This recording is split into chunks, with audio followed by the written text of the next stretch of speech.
अब हम question number 6 को देख लेते हैं। क्वेश्चन नंबर 6 में बेटा आपको 4 सेट गिवन है, ए बी सी और डी। आपको कॉमन बताने हैं, तो ध्यान से देखना बेटा। पहले बताना ए और बी में क्या इंटरसेक्शन है, मतलब कॉमन क्या है। तो ए और बी में आप देखेंगे 7, 9 और 11 कॉमन आ रहा है। तो मैं कुछ लिख सकता हूँ यहाँ पर कि 7, 9 एंड 11 जो है वो ए और बी में कॉमन आ रहा है। कोई दिक्कत बेटा नहीं ना? अच्छा, कह रहा है बी और सी में। बी और सी में देखो 11, 13, 11, 13 कॉमन आ रहा है। तो मैं कह सकता हूँ कि 11 एंड 13 जो है वो बी और सी में बेटा कॉमन आ रहा है। बात समझ में आ गई? अब वो कह रहा है ए, ऐसे कोई चीज़ बताओ जो ए में भी कॉमन है, सी में भी कॉमन है और डी में भी कॉमन है। ए सी डी तीनों में कॉमन आ रहा हो। तो देखो बेटा 11 इसमें है लेकिन इसमें नहीं है, ठीक है ना। 15 इसमें है, इसमें लेकिन इसमें नहीं है। तो कोई भी चीज़ ऐसी नहीं है कि जो तीनों में कॉमन आ रही है। तो मैं क्या लिख सकता हूँ, 5 लिख सकता हूँ ना। क्या लिख सकता हूँ बेटा, 5। बात आपको समझ में आ गई? अच्छा, अब ध्यान से देखना। वो कह रहा है ए और सी में कुछ कॉमन है, सिर्फ 11 कॉमन आ रहा है। तो मैंने क्या लिख दिया, जो कॉमन आ रहा है उसको मैंने लिख दिया 11, ठीक है। और बी और डी में देखना बेटा, बी और डी में कुछ कॉमन आ रहा है, नहीं आ रहा ना, मैंने 5 लिख दिया, ठीक है। अच्छा, वो कह रहा है पहले बी यूनियन सी निकालो, फिर उसका ए के साथ इंटरसेक्शन करो, ठीक है ना। तो बेटा ध्यान से देखना, ए क्या है आपके पास, ए आपके पास है आपको 3, 5, 7, 9 एंड 11। और आपके पास बी यूनियन सी कितना है, बी यूनियन सी आपके पास है, बी और सी को ऐड करो, 7, 9, 11, 13, 11, 13, 15। तो मैं क्या लिख सकता हूँ, 7, 9, 11, 13, 15, 7, 9, 11, 13 और 15, ठीक है ना। अब वो कह रहा है इन दोनों में कॉमन देखो, इन दोनों में कुछ कॉमन आ रहा है, 7, 9, 11 आ रहा है। क्या आ रहा है बेटा, 7, 9, 11। तो इसका आंसर क्या हो गया, इसका जो आंसर हो गया वो हो गया 7, 9 एंड 11। ये आपका इसका आंसर हो गया। बात समझ में आ गई? ठीक है। अब वो कह रहा है ए और डी में, ए और डी में कुछ कॉमन आ रहा है, ध्यान से देखना, कुछ भी कॉमन नहीं आ रहा।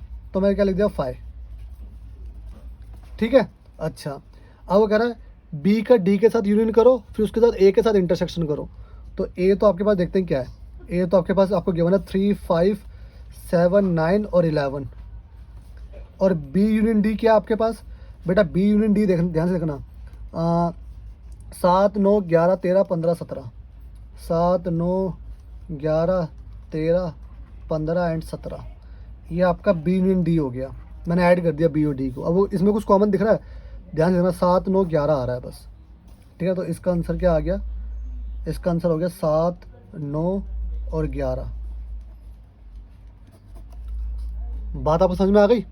चलो, अब पहले कह रहा है कि ए इंटरसेक्शन बी बताओ। बेटा देखो ए इंटरसेक्शन बी तो हमने निकाल रखा है, जो कि कितना है, 7, 9, 11। तो इसको मैं डायरेक्ट ले लेता हूँ कि ए इंटरसेक्शन बी कितना है, 7, 9 और 11, ठीक है ना। और अगर बी यूनियन सी कितना है, अब बी यूनियन सी भी मैंने निकाल रखा था, कहाँ निकाला था, यहाँ पर देखो, 7, 9, 11, 13, 15। तो बी यूनियन सी मैंने निकाल रखा था 7, 9, 11, 13 एंड 15। अब वो कह रहा है इन दोनों में कॉमन क्या आ रहा है। तो अब देखो ना, इन दोनों में कॉमन क्या आ रहा है, इन दोनों में 7, 9, 11 कॉमन आ रहा है। तो इसका आंसर कितना हो गया बेटा, 7, 9, 11। बात समझ में आ गई? ठीक है। अब वो कह रहा है ए यूनियन डी, कहीं हमने ए यूनियन डी निकाला था क्या, देख लो, अगर निकाला होगा तो ठीक है, नहीं निकाला होगा तो हम निकाल देंगे। नहीं, हमने ए यूनियन डी कहीं भी नहीं निकाला। तो पहले हम ए यूनियन डी ले लेते हैं, ए यूनियन डी। तो ए का डी के साथ ऐड करना, तो 3, 5, 7, 9, 11, 15, 17 कितना आ जाएगा बेटा, 3, 5, 7, 9, 11, 15 एंड 17। अब अगर बी यूनियन सी, तो बी यूनियन सी कितना था, ये तो हमने निकाल रखा था ना, 7, 9, 11, 13, 15, 7, 9, 11, 13 और 15। अब आप मुझे बताओ इनमें कॉमन क्या आ रहा है, इंटरसेक्शन बताना है ना। तो इसमें कॉमन क्या आ रहा है इन दोनों में, आप देखोगे 7, 9, 7, 9, 11, 7, 9, 11 और एक 15। तो 7, 9, 11, 15, 7, 9, 11 और 15। तो बेटा ये आपका आंसर हो गया, ठीक है। बात समझ में आ गई? चलो, अब कुछ इस तरीके से आपको क्वेश्चन गिवन है, ठीक है, दिखाई दे रहा है आपको, ठीक है। तो ए आपको गिवन है, x is a natural number, B आपको गिवन है, तो इसको पहले मैं क्या कर लेता हूँ, पहले ना मैं इसको उसमें लिख लेता हूँ, किसमें, रोस्टर फॉर्म में।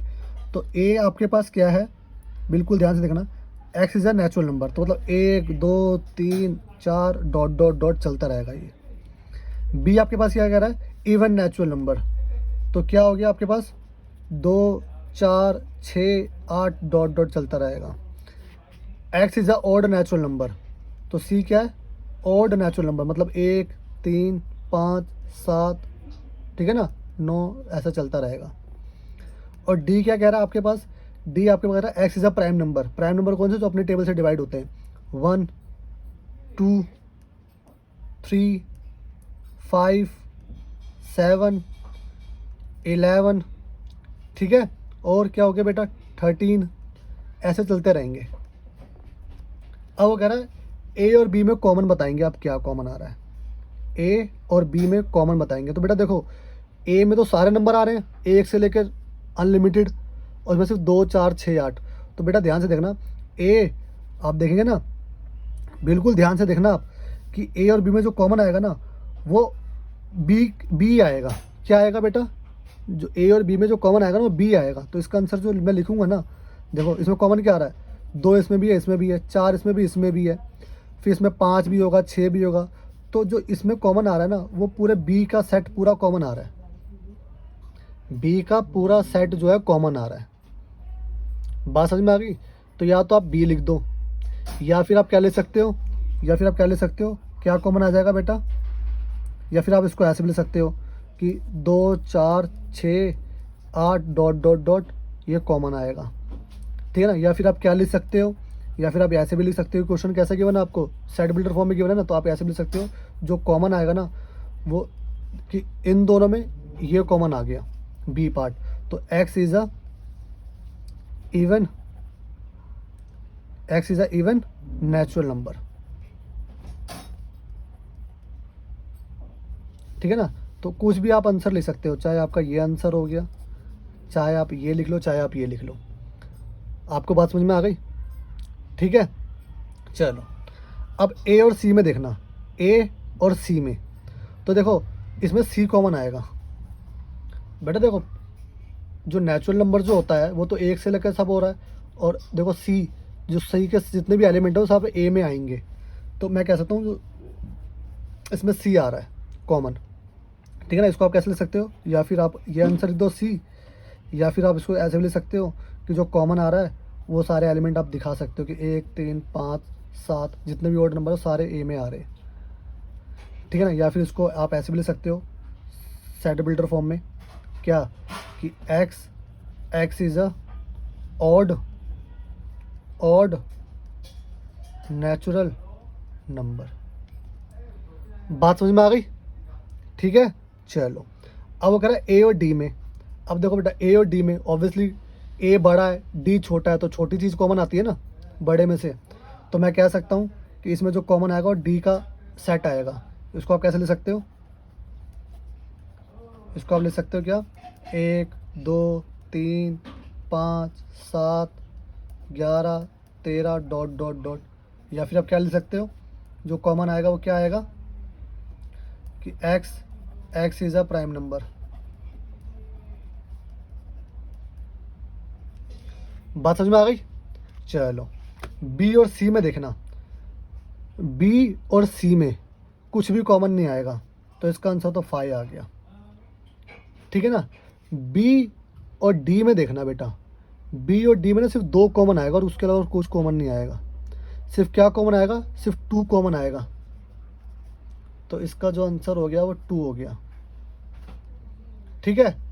अब सी और डी में देखना, सी और डी में, तो सी और डी में 1 आ गया, ठीक है ना, आ रहा है, 3 आ गया, आ रहा है, 5 आ गया, आ रहा है, ठीक है ना, 7 आ गया, ठीक है ना, आ रहा है। अब 9 इसमें है लेकिन इसमें नहीं है, तो 9 कॉमन नहीं आ रहा, ठीक है ना। इसके बाद क्या आएगा, 9 के बाद इसमें 10 भी आएगा, 11 भी आएगा, ठीक है ना। तो ये सारे आएंगे। तो आप क्या बोल सकते हो कि भैया सारे जो प्राइम नंबर है ना बेटा, देखो ये देखो सी और डी में ना डी छोटा है, सी और डी में डी छोटा है। कैसे पता डी छोटा है? ध्यान से देखो, और जो छोटी चीज़ होती है वही कॉमन आ रही है ना, सारी देखो सारी चीज़ कॉमन आ रही है। देखो इसके आगे 11 भी लिखता है ना, 9 के बाद 11 भी लिखता, 13 भी लिखता, 15 भी लिखता। देखो अगर मैं आपसे दिखाऊं कि अगर मैं सी लिखूं तो सी क्या था आपके पास? सी आपके पास था सी आपके पास एक ऑड नंबर है सारे, 1 3 5 7 9 11, ठीक है ना, 15 17 19 21 ये है।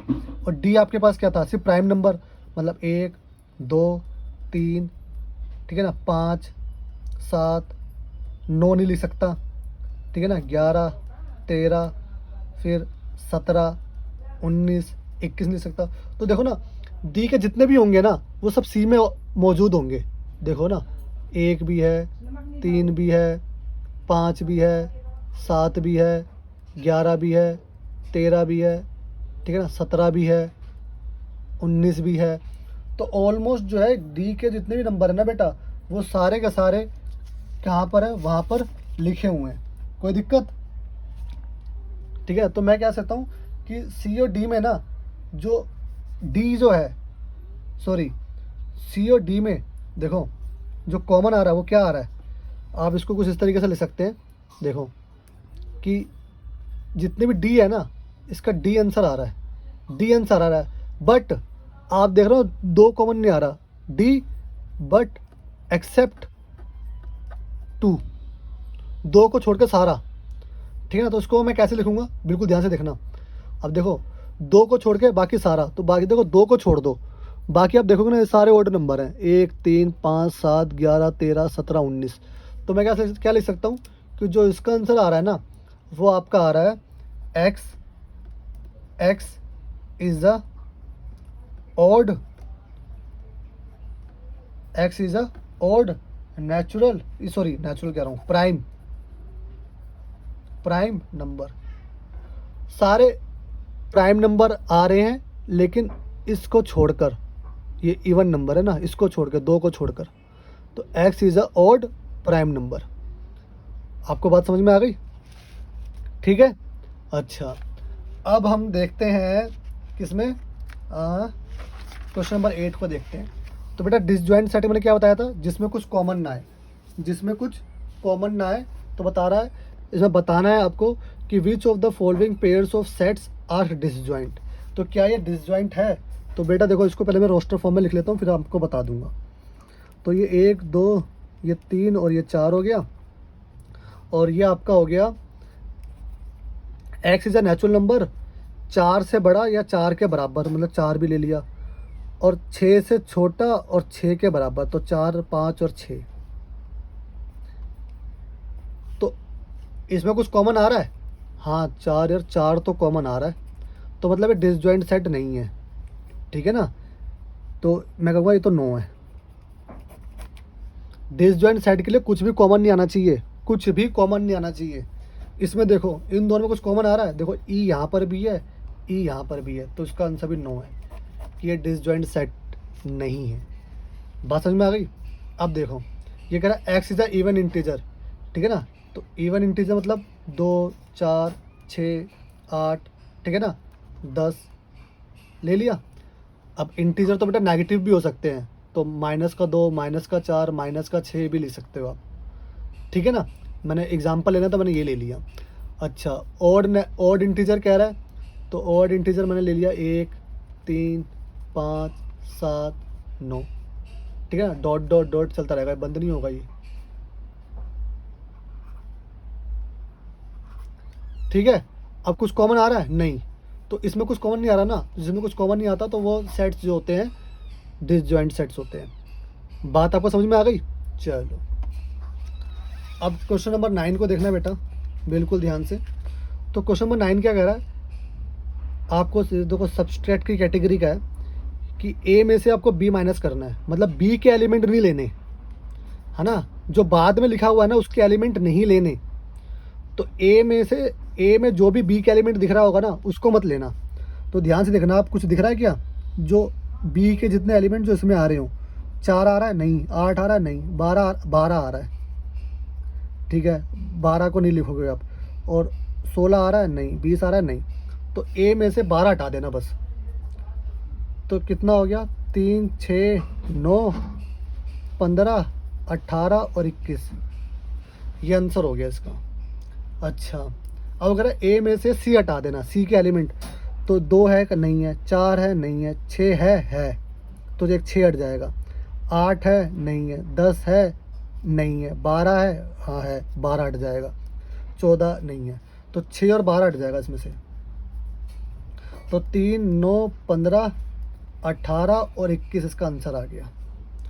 बात समझ में आ गई। अब डी हटा देना, डी कितना है, 5 10 15 और 20, तो आप देखेंगे सिर्फ 15 जो है वो दिख रहा है ना कॉमन, तो उसको हटा देना बस। तो यहाँ से सिर्फ 15 हटेगा, तो क्या बचेगा बेटा, 3 6 9 12 18 और 21। बात समझ में आ गई। अब वो कह रहा है बी में से ए हटाना है। अब क्या, बी में से ए हटाना है, तो देखो सिर्फ क्या कॉमन आ रहा था, 12 आ रहा था ना, तो सिर्फ 12 हट जाएगा, तो क्या बचेगा, सिर्फ 4 8 16 और 20। अब वो कह रहा है सी में से ए हटाना है, सी में से ए हटाना है, तो ध्यान से देखा होगा आपने 6 और 12 कॉमन आ रहा था ए और सी में, तो 6 और 12 मत लिखना, सी वाले सारे एलिमेंट लिख लेना एक्सेप्ट 6 और 12। तो कितना हो गया, 2 4 8 10 14, 2 4 8 10 और 14, ठीक है। ऐसे डी माइनस ए, अब डी में से ए हटाना है, तो सिर्फ देखो सिर्फ 15 कॉमन आ रहा था, तो 15 मत हटा देना, तो क्या बचा, सिर्फ 5 10 और 20। बात समझ में आ गई। चलो अब इसी तरीके से हम इसका देख लेते हैं, बी और बी में से सी को हटाना है, तो बी में से सी, तो सी के एलिमेंट हटा देना। बी में से 4 दिख रहा है तो मैं 4 हटा दूंगा, और इसके अलावा 8 दिख रहा है तो मैं 8 हटा दूंगा बी में से, और इसके अलावा 12 दिख रहा है, 12 भी हटा दूंगा, तो 4 8 और 12 हट जाएंगे, क्या बचेगा, 16 और 20 बचेगा। ऐसे बी में से डी हटाना है, 5 10 15 20, तो बी और डी में से 20 कॉमन आ रहा है, तो 20 हटा देना, तो 4 8 12 16 बचेगा, 4 8 12 और 16। अब सी में से आपको बी हटाना है, तो देखो बेटा 4 8 और 12 ही कॉमन आता है, तो बाकी बच गया वो लिख लेना, 2 6 4 8 12 हटा देना, तो 2 6 10 14 बचा। बात समझ में आ गई। सी में से बी वाले एलिमेंट हटा देने हैं, अब डी में से बी वाले एलिमेंट हटा देने हैं, तो बी का सिर्फ 20 ही आ रहा था, तो 5 10 15 बचा।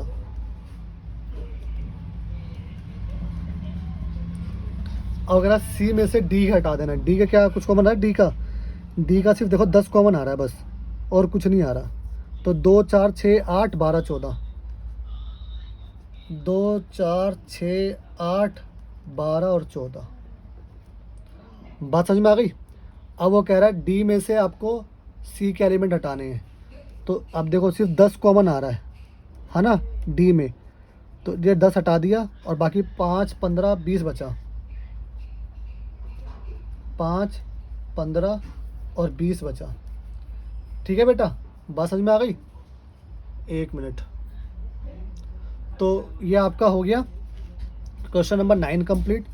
अब क्वेश्चन नंबर 10 देखना बिल्कुल ध्यान से। वो कह रहा है एक्स में से वाई को हटाना है, तो जो कॉमन दिख रहा है वो हटा देना। बी देख रहा हो आ रहा है, और डी भी आ रहा है ना, हाँ, और कुछ तो नहीं आ रहा ना, नहीं, तो एक्स में से हटाना है, तो बी के एलिमेंट हटा दे, मतलब बी और डी हटा दे, तो ए और सी बचा। क्या बचा बेटा, ए और सी बचा। अब इसमें से अब वाई में से एक्स हटाना है, तो बी डी है फिर भी हटेगा, एफ और जी बचेगा। अब अगर एक्स और वाई में इंटरसेक्शन मतलब कॉमन बताना है, तो कॉमन तो बेटा बी और डी आ रहा है, ठीक है बेटा, ये आपका आंसर हो गया। अब देखो, अब हम क्वेश्चन नंबर 10 कर रहे हैं, सॉरी क्वेश्चन नंबर 11 कर रहे हैं। कह रहा है if R is the set of real number and Q is the set of rational number, then what is R minus Q. अब देखो बेटा, वो कह रहा है रैशनल नंबर में से आपको इर्रेशनल नंबर हटाने हैं, सॉरी रैशनल नंबर में से आपको रियल नंबर में से आपको रैशनल नंबर हटाने हैं। रियल नंबर में से रैशनल नंबर हटाने हैं। तो बेटा जो मेरी फर्स्ट वीडियो थी ना, जब मैं इस चैप्टर को स्टार्ट कर रहा था, तभी मैंने इंट्रोडक्शन में ना एक चार्ट प्रिपेयर करके बताया था, जिसके अंदर मैंने आपको रियल नंबर क्या होते हैं, रैशनल नंबर क्या होते हैं, इर्रेशनल नंबर क्या होते हैं, इंटीजर क्या होते हैं, प्राइम नंबर क्या होते हैं, नेचुरल नंबर क्या होते हैं, वो मैंने आपको सब डिस्कस किया था। ठीक है ना। तो आप वो वीडियो देख लो, अगर नहीं देखी तो उसी वीडियो पे डिपेंड है ये क्वेश्चन। जो रियल नंबर होता है वो सबसे बड़ा नंबर होता है। तो मैं देखो, मैं आपको फिर भी थोड़ा सा बता देता हूँ कि जो रियल नंबर होता है ना, वो सबसे बड़ा होता है। फिर ये दो पार्ट में डिवाइड होता है रियल नंबर। कितने? दो पार्ट में डिवाइड होता है। कौन कौन से? एक रैशनल नंबर में और एक आपका इर्रेशनल नंबर में। बात समझ में आ गई? फिर रैशनल नंबर इंटीजर में होता है, ठीक है ना, और फ्रैक्शन में होता है। फिर इंटीजर में आपका जो है नेचुरल नंबर भी आते हैं और आपके वैसे नंबर भी आते हैं। फिर ये तो नहीं टूटता, फिर फर्दर ये ब्रेक होता रहता है। ठीक है ना। अब वो क्या कह रहा है, क्वेश्चन में आते हैं। अब वो कह रहा है रियल नंबर में से ना आपको ये हटा देना है। तो क्या बचेगा? सिर्फ इसका आंसर जो आएगा वो इर्रेशनल नंबर आएगा। इसका आंसर इर्रेशनल नंबर, ये आपका आंसर आ गया कि इसमें से ये माइनस होगा तो सिर्फ ये बचेगा। बात समझ में आ गई? चलो, अब ये लास्ट क्वेश्चन है ऑफ दिस एक्सरसाइज। कह रहा है ट्रू और फॉल्स बताइए और अपना आंसर जस्टिफाई करिए। तो बेसिकली जो ट्रू और फॉल्स बताना है आपको, वो डिसजॉइंट सेट को लेकर बताना है। क्या इन दोनों में कुछ कॉमन आ रहा है? आ रहा है। 3 आ रहा है ना, कॉमन आ रहा है। तो ये नो है, फॉल्स है। Are disjoint set? नो, मतलब फॉल्स। क्यों? क्योंकि डिसजॉइंट सेट के लिए कुछ भी कॉमन आना नहीं चाहिए। ठीक है ना, कुछ कॉमन नहीं आना चाहिए। तो इसमें 3 कॉमन आ रहा है, इसलिए डिसजॉइंट सेट नहीं है, इसलिए ये स्टेटमेंट फॉल्स है। इसमें कुछ कॉमन आ रहा है, देखो पहले तो ए ही दिख गया, तो ये भी फॉल्स ही दिख रहा है मेरे को। इसमें कुछ कॉमन आ रहा है, बिल्कुल ध्यान से देखना। हाँ, कुछ कॉमन नहीं आ रहा, तो ये ट्रू है, ये डिसजॉइंट सेट है। इसमें कुछ कॉमन आ रहा है? नहीं ना, तो कुछ कॉमन नहीं आ रहा, तो मतलब ये डिसजॉइंट सेट है, ये ट्रू हो गया। ठीक है। तो बेटा देखो, ये आपकी एक्सरसाइज कंप्लीट हो गई। ठीक है ना। अच्छा, मैं आपको स्टार्टिंग में दिखाई देता हूँ। देखो, ये मैंने ना आपको चार्ट प्रिपेयर करके दिखाया था कि रियल नंबर में 2 कैटेगरी होती है, एक रैशनल नंबर, एक इर्रेशनल नंबर। फिर रैशनल नंबर फ्रैक्शन और इंटीजर में टूटता है, इंटीजर नेगेटिव इंटीजर और होल नंबर में टूटता है, होल नंबर में नेचुरल नंबर और जीरो में टूटता है। ठीक है ना। ये मैंने आपको चार्ट बताया था, तो उसी चार्ट पर ये क्वेश्चन बेस्ड था। ये मैंने आपको स्टार्टिंग में समझा दिया था। तो बेटा ये आपकी एक्सरसाइज ख़त्म हो गई। अच्छा, आपकी इस एक्सरसाइज में ना आपको यूनियन से रिलेटेड और इंटरसेक्शन से रिलेटेड कुछ फार्मूलाज गिवन है। कुछ फार्मूलाज गिवन है, वो आप फार्मूलाज याद भी कर सकते हैं और याद ना भी करें तो भी चलेगा, क्योंकि आपको मैंने सॉल्व करना बता दिया कि कैसे यूनियन करना है और कैसे इंटरसेक्शन करना है। तो फार्मूला कुछ इस तरीके से आपको गिवन है आपकी बुक के अंदर कि बेटा ए यूनियन बी करो या बी यूनियन ए करो, आना सेम है, दोनों इक्वल होते हैं, ये आपस में इक्वल होंगे, है ना। ए का अगर आप 5 के साथ यूनियन करेंगे तो ए ही आएगा, ए का आप ए के साथ यूनियन करेंगे तो ए ही आएगा। ये देखो, ये यूनिवर्सल है और ये यूनियन है। ये क्या है? एक यूनिवर्सल सेट है, यूनिवर्सल सेट। तो यूनिवर्सल सेट को आप ए के साथ जोड़ेंगे तो यूनिवर्सल सेट ही आना है। ठीक है। ऐसे इंटरसेक्शन का कुछ फॉर्मूला गिवन है, उस फॉर्मूले के नाम भी गिवन है, जैसे कम्यूटेटिव लॉ कहते हैं, एसोसिएटिव लॉ कहते हैं, लॉ ऑफ फाइंड यूनियन कहते हैं। ठीक है। तो ये गिवन है, ये यूनियन है। ठीक है ना, इसको अब यूनिवर्सल मत मान लेना। ये क्या गिवन है? यूनियन। तो बेटा ये फॉर्मूले चाहो तो आप याद भी कर सकते हैं कि ये बात एक ही है, या फिर आप खुद भी सॉल्व कर सकते हैं। कुछ ए और बी 2 सेट ले लो आप, कुछ भी, और आप करके देख लो। ठीक है ना, आप उसमें करके देख सकते हैं, ये फॉर्मूले को आप जो है वेरीफाई कर सकते हैं। ठीक है। तो बेटा चाहो तो आप याद कर लेना, चाहो तो अगर आपको याद नहीं करना, जैसे मैं आपको एक बता ही देता हूँ ना। जैसे मान लो मैंने एक सेट ले लिया, मैंने ए ले लिया, सपोज करो 1 2 3 4 ले लिया, और बी ले लिया बेटा मैंने, देखो 3 2 5 ले लिया बस। ठीक है ना। अब मुझे बताओ कौन सा प्रूफ करूँ, पहला स्टेटमेंट प्रूव करूँ कि A intersection B, A B में कुछ कॉमन आ रहा है, हाँ आ रहा है। ए बी में क्या कॉमन आ रहा है, 3 और 2, 2 और 3 कॉमन आ रहा है। तो ए इंटरसेक्शन भी कितना हो गया, 2 और 3। अब चाहो बी इंटरसेक्शन, बी और ए में भी तो 2 ही 3 हुआ, तो मैं कह सकता हूँ कि ए इंटरसेक्शन और बी इंटरसेक्शन जो है वो इक्वल है, ठीक है ना। तो आप ऐसे भी कर सकते हैं, ऐसे भी कर सकते हैं, कैसे भी कर लेना। इन्हीं 2 एग्जाम्पल से आपका ये सारे प्रूव हो सकते हैं, ठीक है। मिलते हैं नेक्स्ट वीडियो में एक्सरसाइज 1.5 के साथ।